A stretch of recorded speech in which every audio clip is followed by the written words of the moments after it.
Untuk kali ini Es Teh Manis akan membahas alur cerita film gangster yang berjudul Apropet, yang mana film ini diperankan oleh aktor Tahar Rahim yang berperan sebagai Malik. Film ini menceritakan tentang seorang tahanan culun yang kemudian gabung dengan kelompok gangster sehingga menjadi pembunuh paling mematikan di dalam penjara.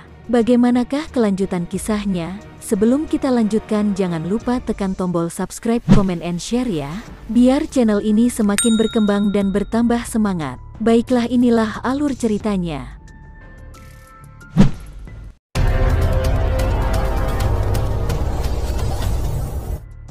Di awal cerita kita akan diperkenalkan dengan karakter yang bernama Malik. Malik merupakan seorang narapidana berumur 19 tahun yang baru saja dihukum 6 tahun penjara atas kasus penyerangan terhadap anggota polisi. Dalam perjalanan ke penjara terlihat dia menyimpan uang di bawah sepatu untuk perbekalannya di dalam penjara. Pada saat pemeriksaan dari petugas, uang tersebut kemudian ditemukan dan disita oleh petugas. Malik pun kemudian diberi seragam dan sepatu baru. Selanjutnya kemudian dia diberi beberapa pertanyaan oleh petugas tentang keluarga teman dan musuhnya, yang dijawab tidak ada oleh Malik. Malik kemudian ditempatkan di sel tahanan yang semua napinya berasal dari Korsika. Di dalam penjara tersebut kemudian Malik diberi pelatihan menjahit. Namun karena tidak mempunyai skill menjahit sebelumnya membuat dia sering bertanya kepada tahanan lain. Hingga suatu hari Malik terlihat diganggu oleh dua tahanan lain yang kebetulan melihat Malik merupakan tahanan baru. Mereka berdua kemudian menanyakan barang apa saja yang dibawa oleh Malik dari luar. Berhubung Malik tidak memiliki barang yang mereka cari, dengan kesal mereka menghajar Malik habis-habisan dan merampas sepatu baru miliknya. Kemudian di keesokan hari terlihat ada beberapa tahanan baru yang datang di penjara tersebut. Hingga salah satu tahanan baru yang datang menarik perhatian salah satu tahanan yang bernama Vettori. Vettori merupakan anggota dari bos mafia penguasa penjara tersebut yang bernama Cesar Luciani. Cesar kemudian mencari info tentang keberadaan tahanan yang baru saja dilihatnya ke sipir korup yang sudah dia suap. Dari info sipir tersebut mengatakan jika tahanan itu merupakan saksi kunci dalam persidangan bosnya Cesar di luar penjara yang bernama Jaki Markagi. Lalu kemudian Cesar mendapat perintah dari bosnya tersebut untuk membunuh tahanan itu dalam waktu 10 hari. Selanjutnya Cesar mendapat kesulitan untuk membunuh tahanan itu, karena tahanan itu selalu menyendiri di dalam kamar dan jarang makan. Kalaupun makan dia hanya meminta sepotong roti untuk dimakannya.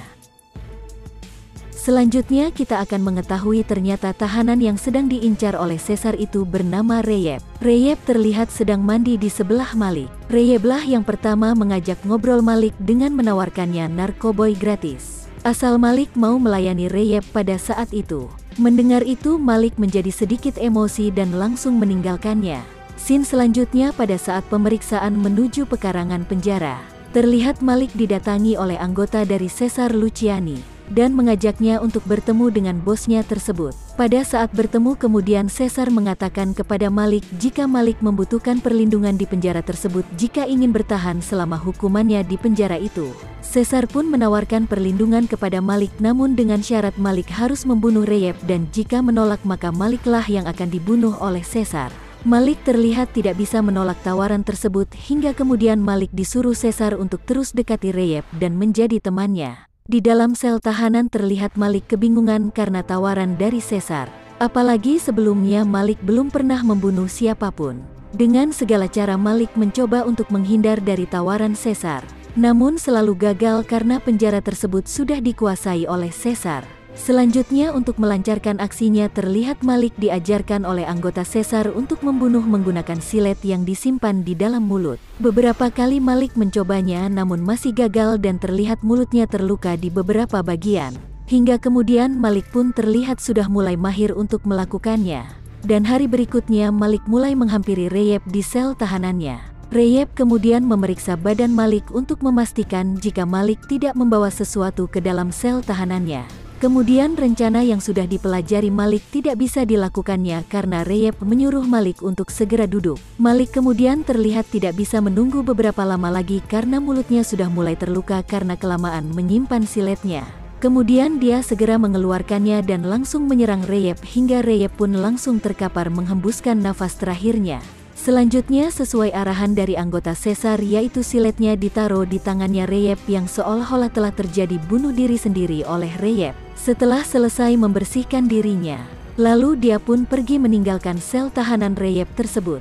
Scene pun berlanjut di keesokan hari ketika Malik bertemu anggota sesar. Malik pun mendapatkan hadiah dari sesar dan mengatakan jika sekarang dirinya dalam perlindungan sesar. Hari demi hari Malik kembali menghabiskan waktunya di sel tahanannya. Berhubung Malik tidak bisa membaca dan menulis, lalu Malik memutuskan untuk mengikuti program belajar dari penjara tersebut. Selanjutnya Malik mulai dihantui oleh bayangan Reyep. Reyep selalu hadir di pikirannya bahkan melalui mimpinya juga. Scene pun berlanjut ketika Malik mulai terlihat aktif gabung dengan kelompok sesar. Bahkan Malik mulai mendapatkan beberapa kali kepercayaan dari sesar. Selanjutnya kita melihat Malik kembali memperdalam ilmu baca dan menulisnya. Hingga dia pun mulai mendapatkan teman di kelas tersebut yang bernama Riyad. Riyad terlihat selalu membantu Malik dalam belajar membaca. Scene selanjutnya terlihat Sesar mulai panik dan kebingungan karena diberita mengatakan jika tahanan yang berasal dari Korsika bakal dipindahkan ke tahanan terdekat. Ditambah dapat kabar dari pengacaranya jika beberapa anggotanya termasuk yang akan dipindahkan. Bahkan ada yang akan mendapatkan pembebasan bersyarat. Semua itulah yang membuat Sesar menjadi khawatir akan kekuasaannya di penjara tersebut. Sementara di tempat lain terlihat Malik mulai akrab dengan Riyad. Bahkan Malik mulai mengetahui jika Riyad sedang mengidap penyakit kanker testis yang membuat Malik menjadi terkejut mendengarnya. Scene pun berlanjut ketika beberapa anggota Sesar mulai dipindahkan dari penjara tersebut, yang kemudian hanya meninggalkan Sesar dan beberapa anggota lainnya. Hingga kemudian Sesar pun tahu jika Malik ternyata bisa berbahasa Korsika dan dipilihlah Malik kemudian menjadi tangan kanannya. Malik dipercaya untuk mengurusi semua bisnis Sesar yang di luar. Itu semua diatur oleh Sesar sehingga Malik bisa bebas keluar masuk penjara. Malik pun kemudian diberi fasilitas sel tahanan yang bagus atas rekomendasi dari Sesar.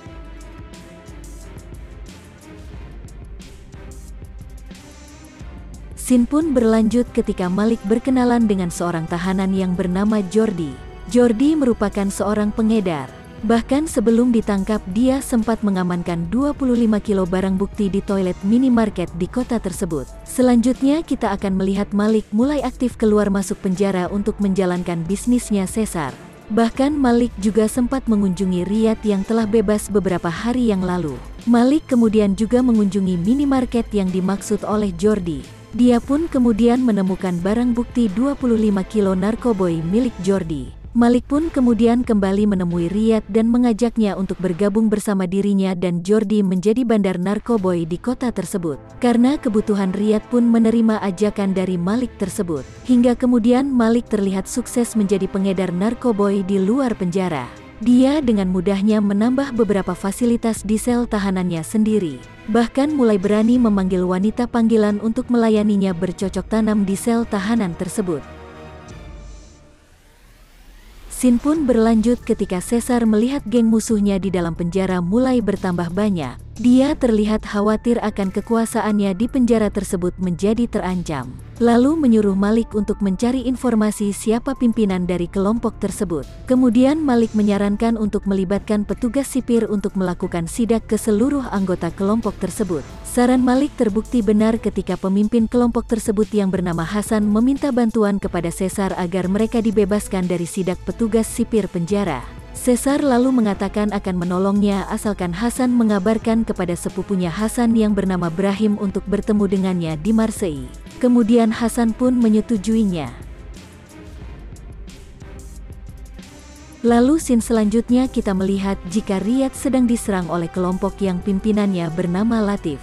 Riyad pun kemudian ditahan oleh kelompok tersebut. Mendengar kabar Riyad ditangkap oleh kelompok Latif, kemudian membuat Malik dan Jordi mencari informasi tentang kelompok tersebut. Hingga kemudian ditemukan jika saudara Latif juga sedang berada di penjara yang sama dengan Malik. Malik dan Jordi pun kemudian menghajar habis-habisan saudara Latif tersebut dan juga mengancam keselamatan ibunya.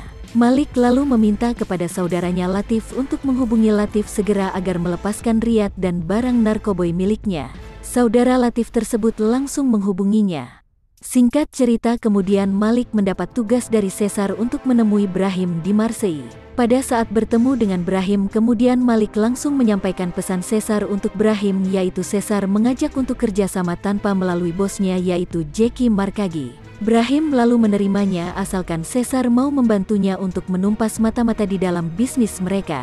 Hingga kemudian tibalah tugas yang sangat berat untuk Malik dari Caesar, yaitu Caesar menyuruh untuk membunuh bosnya sendiri, yaitu Jackie Markagi. Caesar juga mengatakan jika Malik akan diawasi dari kejauhan oleh Vettori. Malik kemudian terlihat menjadi galau akan tugas berat yang menantinya, dan menceritakan kepada temannya, yaitu Riyad. Riyad lalu menawarkan diri untuk membantu Malik dalam tugas berat tersebut. Namun di sini kita akan mengetahui ternyata Malik mempunyai rencana sendiri. Dengan dibantu Riyad, dia kemudian terlihat menghajar Vettori dan menangkapnya, sehingga tidak ada lagi orang suruhan Caesar yang mengawasi mereka. Waktu yang ditunggu pun datang juga, yaitu waktu untuk eksekusi Jackie Markagi. Dengan sangat ganasnya Malik menembak Jackie beserta seluruh anggotanya di dalam mobil. Namun di luar dugaan, Malik sengaja tidak membunuh Jackie. Dia kemudian menangkap dan membawanya ke mobil mereka. Di dalam mobil itulah kemudian Malik menceritakan siapa yang telah menyuruhnya untuk membunuh. Yang tak lain adalah anggota Jackie sendiri, yaitu Caesar. Dengan taktik adu domba tersebut, Malik berharap Jackie akan menyerang Caesar dan anggotanya di dalam penjara. Melihat peristiwa besar yang akan terjadi di dalam penjara, membuat Malik sengaja telat untuk kembali ke penjara, yang membuatnya harus dihukum di sel tahanan isolasi selama 48 jam. Dengan begitu membuat Malik akan terhindar dari peristiwa besar yang akan terjadi. Taktik adu domba dari Malik pun terlihat berhasil. Dengan kekuasaan Jackie yang lebih besar daripada Caesar, membuat semua kekuasaan Caesar di penjara lenyap seketika oleh Jackie. Dan di saat Malik mulai senang karena rencana berhasil, namun di luar dugaannya dia mendapat kabar jika temannya, yaitu Riyad, telah menghembuskan nafas terakhir karena penyakit kanker yang dideritanya. Dan kemudian film pun selesai setelah Malik akhirnya terbebas dari penjara, yang kemudian dijemput oleh istri dan anak temannya, yaitu Riyad beserta dengan anggota dari kelompok Riyad.